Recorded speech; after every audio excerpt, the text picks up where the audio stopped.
Assalamualaikum, selamat malam. Kami dari kelompok 4 akan mempresentasikan terkait analisis mekanisme fisi dan konversi daya pada reaktor PWR. Sebelumnya, izin ke kami memperkenalkan diri. Saya Afa Destiari Putri dengan NRP 123 bersama teman-teman saya, Nabila Isna Cantika dengan NRP 008, Azara Cinta dengan NRP 014, Ilhan Mantis dengan NRP 036, Kurnia Widyastanti dengan NRP 044, Cofifa dengan NRP 067, Fatan Hidayatullah dengan NRP 079, Aulia Sabira dengan NRP 115. Next.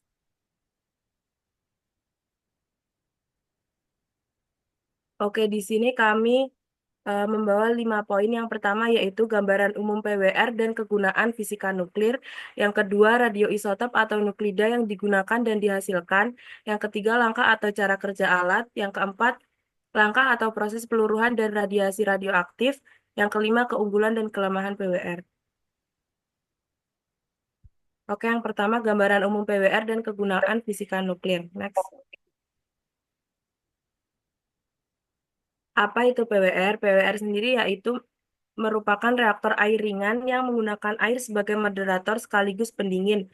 Bahan bakarnya sendiri berupa pelet UO2 dengan pengayaan rendah yang disusun dalam batang-batang bahan bakar. Reaksi fisi berantai di dalam inti dikendalikan oleh batang kontrol yang menyerap neutron. Panas hasil fisinya dibawa oleh air bertekaran tinggi dalam primary loop menuju steam generator. Tempat panas dipindahkan ke secondary loop untuk menghasilkan uap yang memutar turbin dan menghasilkan listrik. Next. Untuk peran fisikal nuklir dalam PWR sendiri, yang pertama yaitu menjelaskan mekanisme fisi, yang kedua menyediakan model kinetika neutron, yang ketiga memperkirakan produksi daya termal, yang keempat menghitung decay heat, yang kelima menyediakan basis untuk penanganan bahan bakar, pemodelan radiasi, proteksi radiasi, dan manajemen limbah. Next. Selanjutnya yang kedua yaitu radioisotop atau nuklida yang digunakan dan dihasilkan. Yang pertama di sini radioisotop atau nuklida yang digunakan sebagai bahan bakar PWR itu sendiri. Yang pertama di sini terdapat isotop fertil, di mana isotop fisil, di mana isotop fisil ini merupakan material yang dapat membelah setelah mengalami ditumbuhkan oleh neutron dengan energi rendah. Isotop fisil yang digunakan pada bahan bakar PWR ini sendiri yang pertama yaitu uranium 235 atau U235 dengan reaksi fisi yaitu 235U plus neutron. Mengalami reaksi fisi akan menghasilkan 2,4 neutron dan juga energi sebesar 200 mega elektron volt, di mana uranium 235 ini merupakan bahan bakar utama dari PWR itu sendiri. Yang kedua, plutonium 239 atau Pu239 dengan reaksi fisi 239Pu plus neutron mengalami reaksi fisi dengan menghasilkan 2,9 neutron, di mana plutonium 239 ini merupakan bahan fisil penting dalam burn up panjang. Yang ketiga yaitu plutonium 241, di mana plutonium 241 ini terbentuk dari proses Pu240 setelah menyerap neutron. Yang kedua, bahan bakar PWR isotop fertil. Isotop fertil ini merupakan suatu bahan yang tidak dapat mengalami pembelahan secara langsung walaupun telah tertumbuk oleh neutron tetapi harus menyerap neutron terlebih dahulu. Di mana isotop fertil yang digunakan pada PWR ini yaitu uranium 238, U238 tidak dapat berfisi oleh neutron termal tetapi menghasilkan plutonium setelah menyerap neutron. Nah, proses konversi dari U238 ini mengalami yang pertama penangkapan neutron, di mana dengan reaksinya yaitu 238U plus neutron akan menghasilkan 239U. Kemudian yang kedua mengalami peluruhan beta minus dengan reaksi 239U mengalami beta minus dengan waktu paruh 23,5 menit dan akan menghasilkan 239 neptunium. Dan yang terakhir, peluruhan beta minus kedua dialami oleh 239 neptunium akan mengalami peluruhan beta minus selama waktu paruh 2,36 hari dan akan menghasilkan 239 plutonium. Selanjutnya itu radioisotop atau nuklida produksi utama dari PWR. Yang pertama itu ada krypton 88. Selain rata sebelumnya itu dari produksi fisi, jenis peluruhannya itu gamma dan dampak atau kategori dampak utama di reaktor atau limbah itu menjadi radiasi gamma pada bulan atau pendingin. Yang selanjutnya itu ada strontium 89, mana cara terbentuknya itu produksi fisi, jenis peluruhannya itu beta minus, dampak di reaktor nuklir atau dampak dari reaktor nuklirnya itu sebagai kontributor utama dari dekai awal sampai menengah. Selanjutnya ada strontium 90, di mana cara terbentuknya itu dari produksi fisi, jenis peluruhannya itu beta minus juga, dan dampak yang dihasilkan itu radioisotop jiwa kaca. Selanjutnya itu ada iodium 131, di mana cara terbentuknya itu dari produksi fisi, jenis peluruhannya itu beta minus dan juga gamma. Dampak yang dihasilkan itu bahaya biologis, serta sebagai isotop kunci dalam analisis keselamatan. Nah, selanjutnya ada iodium 135, di mana cara terbentuknya itu dari produksi fisi, jenis peluruhannya beta minus menjadi Xe135, di mana dampaknya itu penyebab racun dari xenon. Selanjutnya ada cesium 134, produksi cara terbentuknya itu dari produksi fisi, jenis peluruhannya itu beta minus, dampaknya itu gamma kuat dalam limbah. Selanjutnya itu ada strontium 137.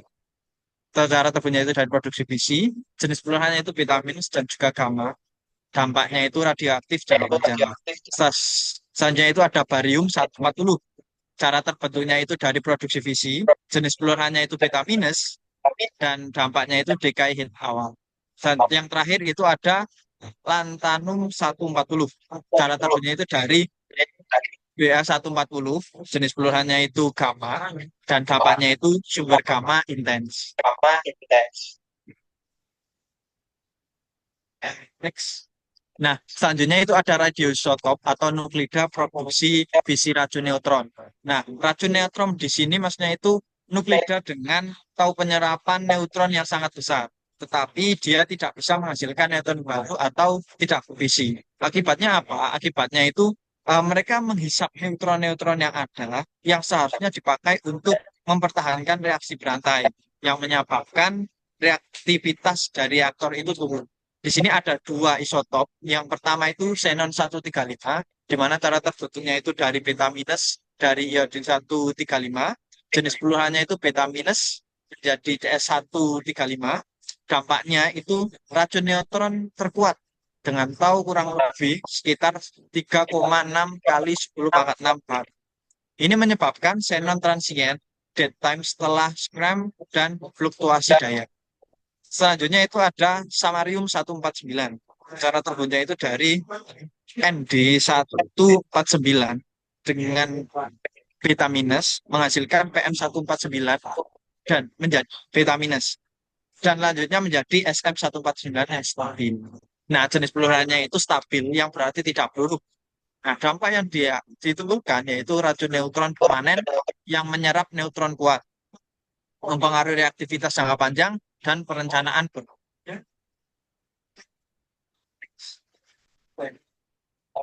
Nah, selanjutnya itu rumus laju pembentukan dan peluruhan dari nuklida. Jadi, ini digunakan untuk menghitung inventory isotop termasuk efek reaktivitas dari racun fisi itu. Nah, di sini rumusnya itu dNi per dt, di mana Ni sendiri itu jumlah atom nuklida produksi fisi ke 1, ke I, dan dt dalam satuan second. Nah, di sini ada YIRF. YIRF di sini itu sebagai sumber pertama atau sumber langsung dari fisi, di mana YI itu jadi fission yield atau yield fisi, yield fisi nuklida I yang seberapa atom I yang muncul per satu fisi rata-rata. Saja itu ada RF. RF di sini itu sebagai laju fisi total. Kemudian dikurangi lambda INI, di mana lambda INI di sini itu peluruhan radioaktif pada I di sumber utama. Ini artinya semakin banyak Ni atau semakin banyak lambda I-nya, maka nuklida itu akan semakin cepat habis karena peluruhan. Selanjutnya itu dikurangi dari tau AI pi Ni, di mana tau N itu sebagai tampang lintang serapan neutron, dan pi di sini itu sebagai fluk neutron, dan Ni itu sebagai jumlah atom yang sudah produksi fisika I. Ini sebagai menandakan penyerapan neutron yang menandakan eh, mengurangi jumlah atom I sehingga sehingga hasilnya itu berkurang. Terus ditambah sigma J, BJI, lambda J, NJ, di mana BJI itu branch ratio atau fase keseluruhan J yang mengisal anakan I. Next.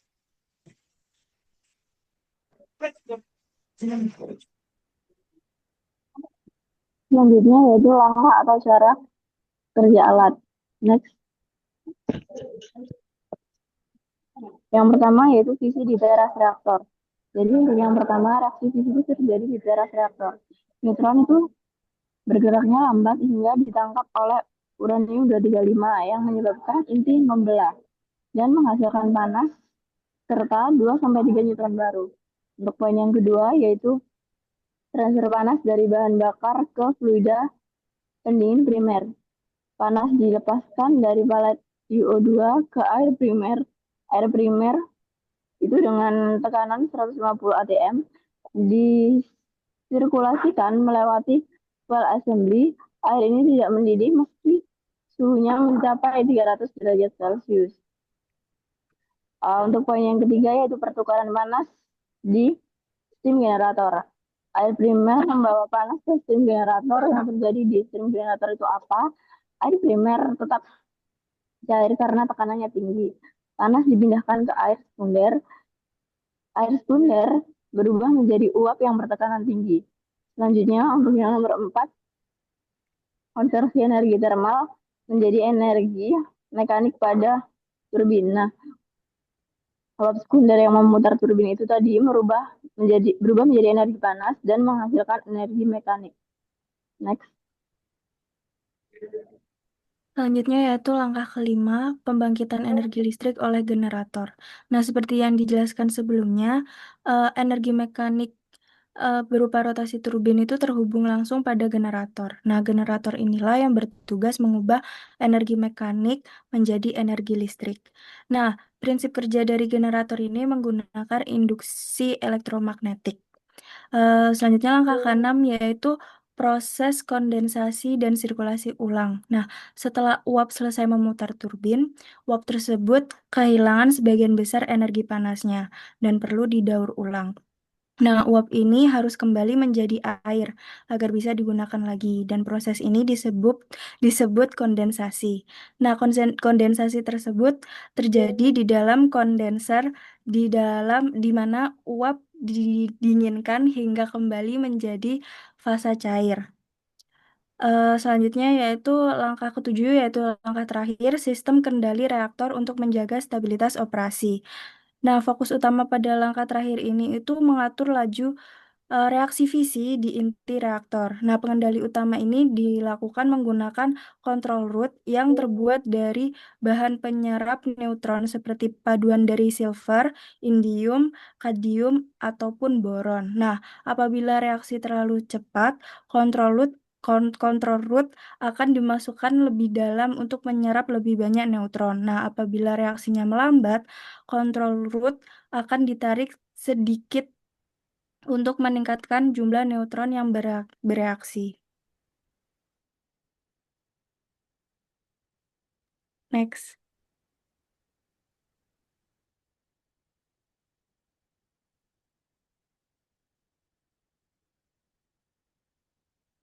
Ruangan dan radiasi radioaktif. Next.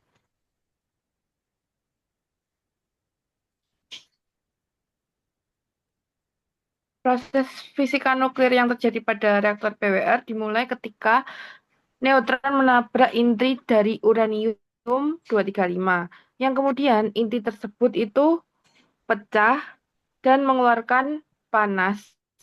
Dan mengeluarkan panas itu tersebut melepaskan energi sekitar 200 MeV dalam bentuk energi kinetik dan juga radiasi gamma serta akan menghasilkan panas. Energi panas ini kemudian ditransfer ke pendingin dan kemudian digunakan dalam proses untuk memancarkan listrik. Selanjutnya yaitu reaksi fisi juga dihasilkan 2-3 neutron cepat yang dimoderasi oleh air ringan yang kemudian kembali menjadi neutron termal sehingga mampu mempertahankan reaksi berantai yang berkelanjutan. Untuk yang selanjutnya yaitu pecahan fisi yang dihasilkan melebihi kelebihan neutron dan berada dalam keadaan yang sangat tidak stabil sehingga meluruh melalui emisi beta dan juga emisi gamma yang menghasilkan radiasi dan juga menyumbang panas untuk peluruhan atau decay head. Yang selanjutnya yaitu eh, reaksi ini supaya bisa terkendali dan berlangsung secara efisien, neutron-neutron tersebut perlu diperlambat oleh air sehingga lebih mudah untuk menyebabkan fisi yang berlanjutan. Selain itu, pecahan inti dan produksi fisi yang berbentuk bersifat radioaktif sehingga memancarkan radiasi selama proses peluruhannya. Kombinasi antara pengendalian neutron dan pelepasan panas serta munculnya produk fisi yang menjadi dasar terjadinya reaksi fisi dan radiasi dalam reaktor. Next. Selanjutnya yakni ada proses peluruhan dan radiasi radioaktif yang terjadi pada reaktor PWR yang dimulai ketika U235 menyerap satu neutron yang menjadi uranium 236 yang memiliki energi yang tinggi. Nah, kondisi inilah yang menyebabkan intinya menjadi tidak stabil yang akan pecah menjadi dua fragmen fisi yang dimana kedua pecahan ini masih membawa energi yang sangat besar sehingga secara langsung akan memancarkan panas serta radiasi gamma yang cepat yang dimana radiasi ini disebut juga sebagai pron gamma yang muncul bersamaan ketika fisinya terjadi.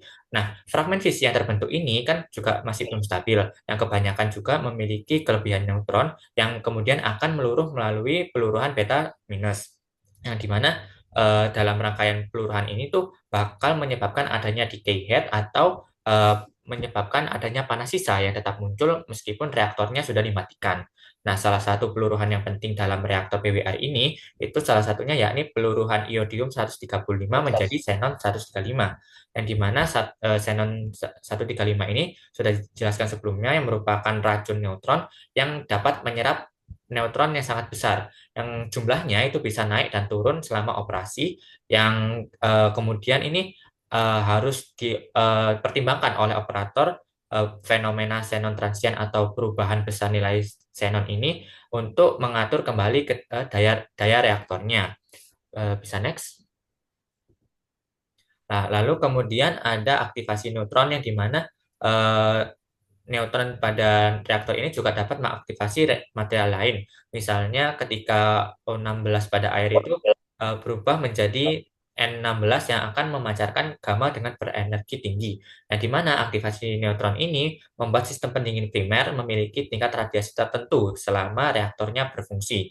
Lalu proses penting lainnya yakni ada neutron tertunda, yang dimana tidak semua neutron pada saat proses fisi itu langsung dilepaskan pada waktu yang bersamaan, yang dimana sebagian kecil itu muncul beberapa detik kemudian dari peluruhan fragmen fisi yang tertentu, yang dimana walaupun jumlahnya sangat kecil, neutron yang tertunda ini tuh sangat penting karena membuat perubahan daya reaktor menjadi sangat perlahan, jadi tidak langsung signifikan besar, yang kemudian bisa dikendalikan dengan aman oleh sistem kontrol yang ada. Yang terakhir, sebagian produk fisi berupa gas mulianya itu seperti xenon dan krypton, yang gimana ketika terjadi kerusakan pada cladding, kedua gas ini akan keluar menuju bulan dan memancarkan radiasi beta dan gamma, yang dimana isotop seperti xenon 133 dan krypton 85 ini sering digunakan sebagai indikator apakah ada bahan bakar yang mulai mengalami kerusakan pada PWR. Bisa next.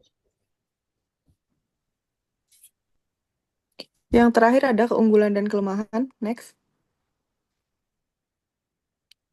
Untuk perbandingannya sendiri, untuk aspek yang pertama yaitu kematangan teknologi, di mana reaktor PWR menguasai 67% pangsa pasar global reaktor operasional. Selanjutnya, metode lain yaitu BWR atau Boiling Water Reactor, dan juga CANDU atau Canada Deuterium Uranium, memiliki BWR 16% dan PHWR atau candu 10% pangsa pasar. Aspek yang kedua yaitu desain pendingin, di mana reaktor PWR memiliki sirkuit primer atau radioaktif terpisah dari sirkuit sekunder atau uap bersih, di mana turbin aman dari kontaminasi radiasi. Selanjutnya, untuk metode lain BWR menggunakan siklus langsung, sehingga meningkatkan resiko kontaminasi pada turbin. Aspek yang ketiga ada efisiensi bahan bakar, di mana reaktor PWR memiliki rata-rata lebih dari 45 gigawatt day per MTU dan dapat menggunakan thorium dan mentransmutasikan minor actinides. Sedangkan metode lain umumnya menggunakan uranium alam dengan burn up yang lebih rendah. Next.